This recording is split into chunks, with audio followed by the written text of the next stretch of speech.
Public interest litigation म्हणजेच काय?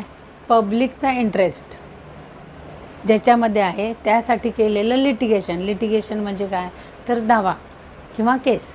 आता लोकस्टँडीप्रमाणे याच्यात दोनच व्यक्ती नसतात. म्हणजे समजा लोकस्टँडीमध्ये काय असतं की ज्या दोन व्यक्तींचा वाद असतो त्याच दोन व्यक्ती कोर्टात जातात.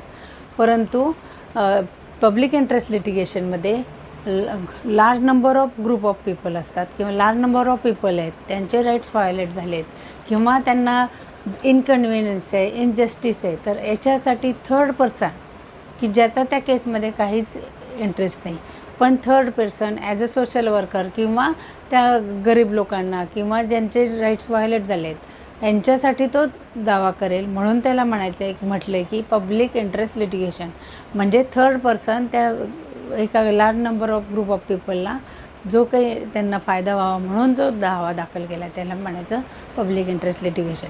तर याचं उदाहरण घेतलं तर समजा रस्त्यात पावसामध्ये पावसाच्या दिवसात खूप खड्डे पडले आहेत आणि त्या खड्ड्यामुळं बरेच लोकांचे ॲक्सिडेंट होत आहेत किंवा ते पडत आहेत, तर मग आणि दुरुस्ती होत नाही. मग अशा वेळेला तो PIL दाखल करेल एखादी व्यक्ती किंवा तो सोशल वर्कर असेल की तो म्हणेल इतक्या लोकांना त्रास होतो आहे, तर मग त्यांच्या वतीने तो अर्ज करेल की आमचा हा रस्ता नीट सुधारून द्या.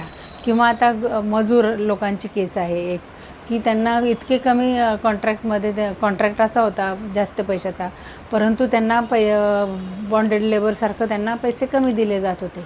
मग यांच्या वतीने पण MC मेहताने केस केलेली होती की यांना योग्य म्हणजे जो रिजनेबल त्यांना जो ठरलेला आहे तो त्यांना पगार मिळावा, ह्यासाठी पण ही PIL दाखल झाली आहे. अशा बऱ्याच PIL दाखल झालेल्या आहेत आणि PILचा अर्थ हा असा आहे.